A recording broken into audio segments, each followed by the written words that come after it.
I don't know what to do. It used to be so long and thick, but since moving here, I don't know if it's the water or the pollution. I don't want to admit it to my friends, and I definitely don't want to disappoint my wife. She used to love to caress it and run her fingers through.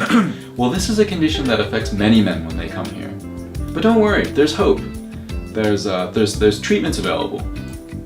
Or I could suggest some pills. I've tried the pills. Special moisturizers. Tried it. Okay. As for preventative treatments, you definitely don't want to wash it too vigorously. Otherwise, it could fall off. Sadly, it's true. Since moving to South Korea, I have lost considerable amounts of my hair, and today we're going to talk about that, along with 3 other reasons why living in the land of the morning calm might be hard on your health. I don't know if it's the water or the pollution. The most obvious health negative is, of course, the pollution. If you're coming from a place like Seattle, where the air is always fresh and clear, then you are going to be in for a rough shock when you move to Korea. The pollution here is heavy to the point where it's actually rare to have days that are pollution-free. It's heavy, it looks like smoke, it tastes like dirt, it causes cancer, and it can really make your entire experience here pretty miserable unless you take steps to mitigate its effects. As an example of what might happen to you when the pollution is out, when I spend a day in Seoul when it's really smoggy, I always wake up the next morning with itchy eyes and a sore throat. It's pretty nasty, and you don't want that to happen to you, and so here are 4 things that you can do to protect yourself from the pollution. First off, you have to get in the habit of checking the pollution levels before you go outside. A quick Google search will tell you what the levels are, and if you have a smartphone, there are some great apps for this as well. I will drop some links down below of apps that I recommend.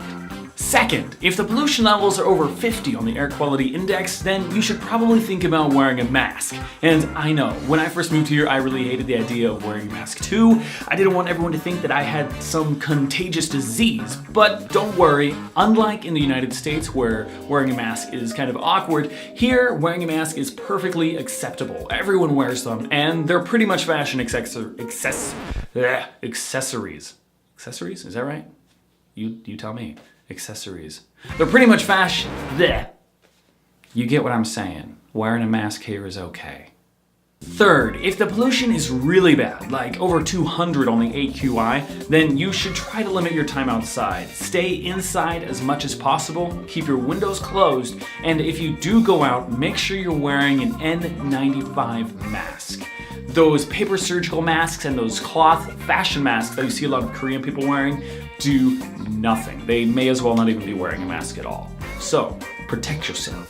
Fourth, if you can afford it, get an air purifier for your apartment. This is something we haven't been able to do because they're pretty expensive, but if you can, I would highly recommend it because you would not believe how much dust gets through these closed windows. Do these 4 things and you will be able to protect yourself from a lot of the health effects of living in pollution. I've tried the pills. First off, I will say that the average Korean diet is much better than the average American diet. There's less sugar, less salt, less fat, but where it does get derailed is when it comes to finding good quality produce. For one thing, organic produce is really hard to find, and when you do find it, you better eat it fast because fruits and veggies go bad here way faster than they did back home. The taste of produce is also much worse here than in the States, which may be due to differences in fertilizer and soil or even the pollution, but whatever it is, it makes carrots taste a lot more like wood than carrots.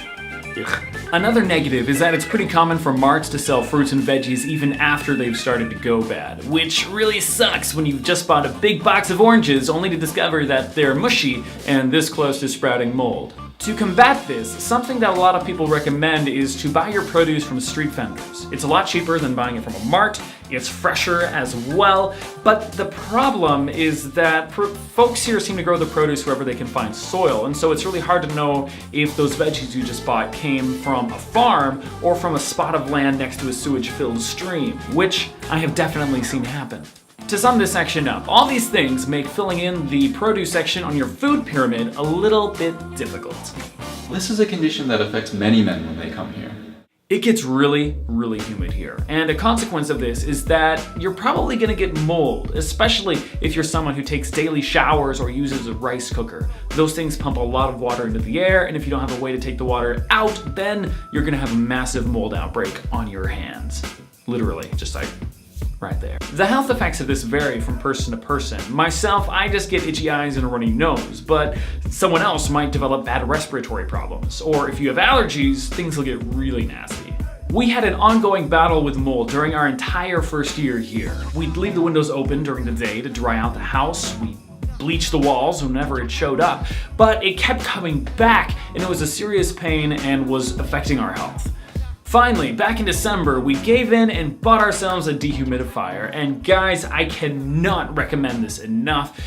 It literally, well, maybe not literally, but it figuratively saved our lives, and it really raised our quality of life here. So if you're gonna be moving into an apartment that gets mold, or if your apartment currently has mold, get yourself a dehumidifier. You will not regret it. Best purchase we made while living in Korea. You definitely don't want to wash it too vigorously. Now let's talk about my hair. I know it may not look like it at first, but I have actually lost a lot of my hair since moving to Korea. And before you just say that it's my hairline receding, bear with me, there are reasons why I am blaming Korea and not my genetics. For one thing, my hairline hasn't moved back at all. Rather, it's my entire scalp that is thinned considerably. And second, whenever I tell another expat about my hair loss, they almost always respond with, "Oh my gosh, me too!" Which leads me to believe that there is something sinister at work here. Maybe it's the water, the diet, or just the change in climates, but whatever the case, I've been here well over a year now and my hair is still falling out. A couple things that have really helped me slow the exodus have been to use hair loss shampoo and to install a water filter on my shower.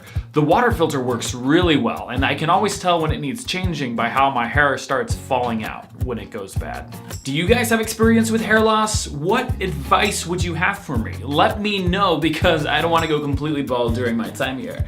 And if you're already living in Korea, what health effects have you noticed during your time here? Let's talk about it in the comments. And as always, thank you guys so much for watching. I hope you enjoyed this video. If you did, make sure you give it a big thumbs up, and don't forget to subscribe as well so that you can get more travel in your life. I will see you next time. Boom.